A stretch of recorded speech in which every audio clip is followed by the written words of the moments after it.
Okay, this is how I set up a site bounce flow or a site abandonment flow. These are super useful and can actually crank some pretty serious revenue if you set them up correctly and if you're smart about them. So this is a very, very basic site bounce flow. The trigger is somebody being active on site. As you can see here, someone is active on site. Now this is only going to go to people who subscribe to your newsletter, of course, and I've added a bunch of flow filters here as well. Now, my filters are as follows. What somebody has or has not done, placed order 0 times since starting this flow.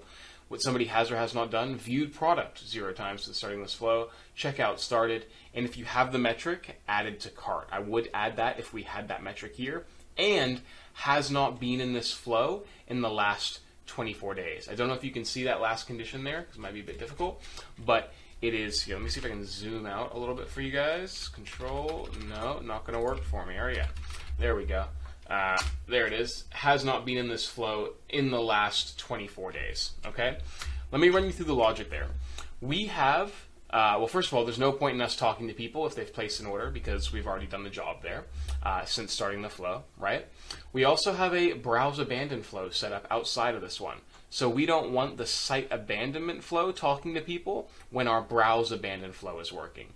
The exact same thing goes for the checkout started. We have an abandoned checkout flow working in the background, and we don't need the site abandonment flow talking to people while the abandoned checkout, or in your case could potentially be an abandoned cart as well, is talking, because it creates unnecessary overlap. And we also filter people out if they've been on the store or been in this flow rather in the last 24 days. Now you can actually expand that a little bit and even be a bit more aggressive with, or restrictive rather, with that 24-day window. You could even expand to 45 days. It's really up to you.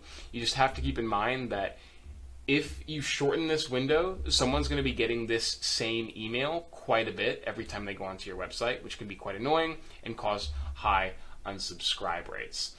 Now, it's also worth potentially even having a filter here where it's just filters people out if they've placed an order in the last like 30 or 40 days, just to be a bit more restrictive if you want. I don't want to have that on the store, but if you want, you can. Now, what I've gone ahead and done is I've got a random sample. So we're just doing 25 minutes and 45 minutes. So I'm just doing a split test to see when the best time to send this email actually is. If we see that it's 45 minutes is winning, we might even expand the times then and go, okay, we're going to turn the 25-minute delay off. Let's expand the split test to, an hour or 2 hours, but we'll see what happens when we get there. Now, these emails, I also want to turn smart sending on just because I do feel like these are quite intrusive emails and they're not, they're just talking to most people, essentially, regardless of what they've done. So I like to be a bit more restrictive with who these go out to by turning smart sending on there as well. And these emails are essentially just designed to say, hey, we saw you checking our store out. Any questions, let us know. Please send us a message and return to store.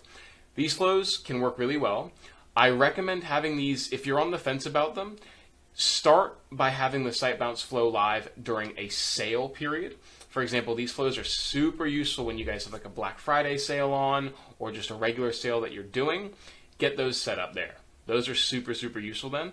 But outside of that, I like to just have them running in the background and just being a bit more restrictive with the conditions there. I hope you found that useful, guys. Any questions, please let me know. Subscribe to the channel and to my newsletter for amazing, super valuable tips on email marketing.